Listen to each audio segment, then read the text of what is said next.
What's going on, guys? Kevin here to bring you a brand new video. For today, I want to talk about a particular film that I saw recently, actually. And that film is 2001 A Space Odyssey from Stanley Kubrick. Quite a prolific and popular, well-known, good director. But I've only seen The Shining from him. Which I didn't really like, actually. Contrary to popular opinion, I feel like it's just a very one-dimensional story of just a guy going crazy and trying to kill his family. I mean, just I feel like there's just not a lot there.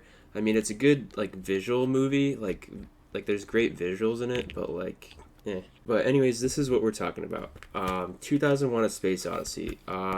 Now, this film is a lot to unpack. I thought it would be good to do a video about what this film means, what it's getting across, how good it is, trying to interpret it for myself, I guess. I feel like it's kind of a confusing one, even though it's a lot older, and but it's just so ahead of its time, though. Conceptually, thematically, visually, it's just ahead of its time. So first of all, this film is beautiful. Really beautiful to just watch and take in.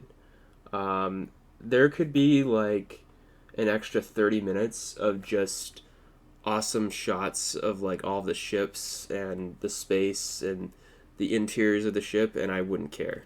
You could make this movie 3 hours with that, and I would not care. I just enjoy watching all of that so much, with the score and just the way space looks in this movie is just it's honestly just so amazing. I really love it. So and with this, with these amazing visuals throughout, we see a story that's being told sort of in three different parts. It felt like the first part was this whole establishing story about what these people were discovering, and they were trying to cover it up, and that kind of introduces this whole concept of the general public can't know what this is because it would scare them or make them freak out over it or something. So that was being introduced in this movie, because they found this. I want to say they call it a monolith. It's just a giant black bar, and this is the most mystifying thing in the whole movie. Is just this giant black bar that's shown a few times.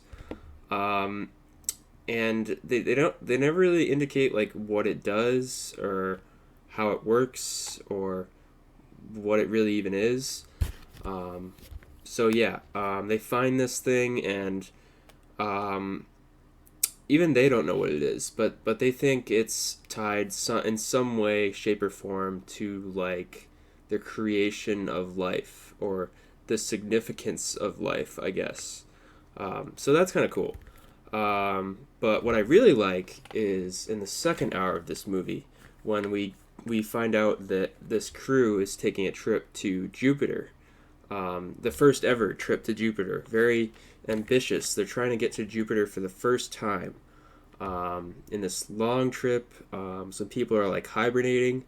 And yeah, and then you have the addition of this artificial intelligence that's on the ship with them, the HAL 9000, or HAL 9000, HAL, also known as HAL. And yeah, with this we see essentially the introduction of this whole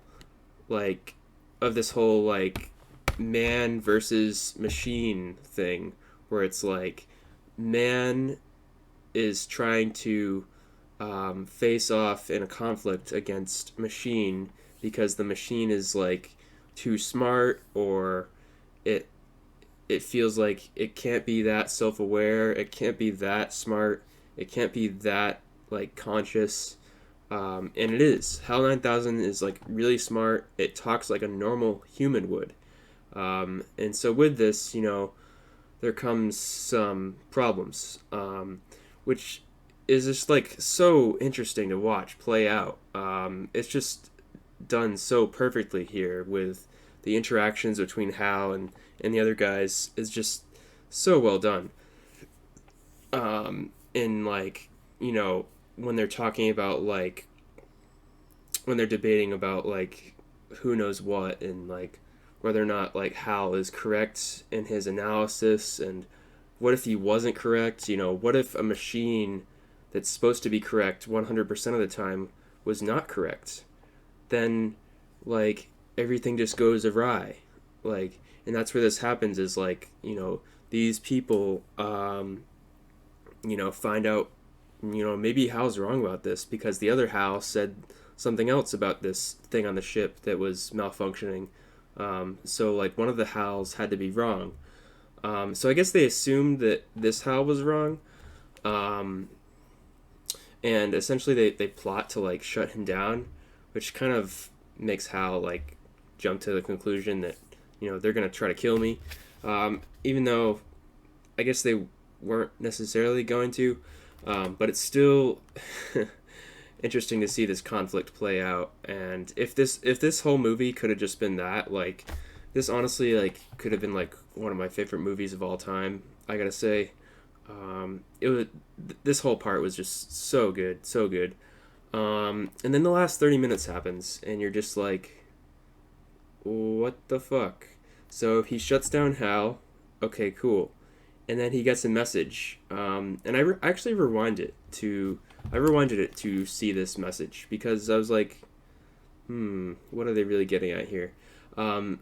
Because like what I was seeing after that was just like, what the fuck is this supposed to be? So he gets like a message after he shuts down Hal that's like, they found this monolith thing. We don't know what it is, and he said it was emitting a radio transmission signal to Jupiter, if I have that correct.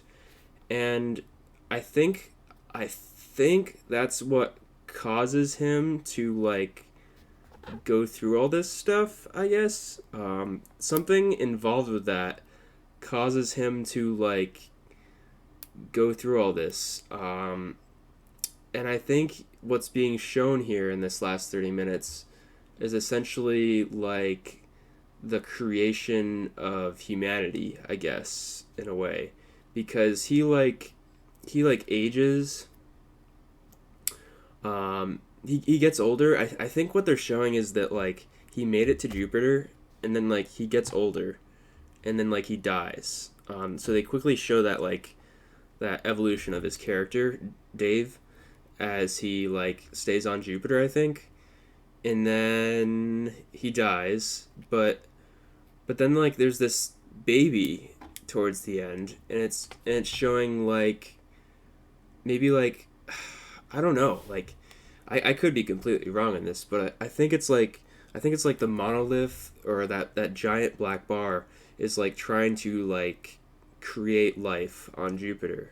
I think I want to say that's what was being told there is like, look at this, life is expanding as we know it, and you see like this baby at the end. So I think that's what it is, but like I don't know. And like I am like, in regards to like the whole film, it's just like so fun to look at and so fun to watch. Very immersive. But like when you think about like this whole concept of like creation and whatnot, I'm just like, Jesus, this Kubrick guy is really laying it all on me here. Like, just he's really putting it out like heavy-handed. So it's just a lot to try to take in. But yeah, I mean, I guess I still liked the concept. It was just like, this is a lot to like try to take in. So like, I don't know. It's like it's really ambitious, but at the same time, I'm like, holy shit. Um, yeah, this is one of those movies that I feel like I need to rewatch. But I do love like these films that like really make you think. Like I love, David Lynch, Charlie Kaufman, Stanley Kubrick now. Like I like all these films that like make you think. It's really cool, nonetheless. But yeah, with all that being said, I mean, like, it's hard to, define how much I like the film just from the rating.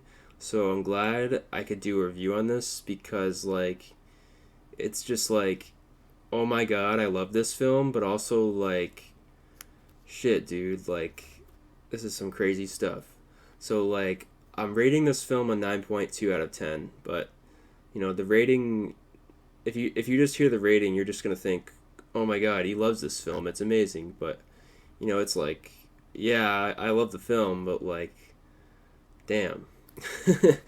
All right. Well, I hope you guys enjoyed the video. Make sure to like and subscribe to see more content, and I'll see you guys in the next one.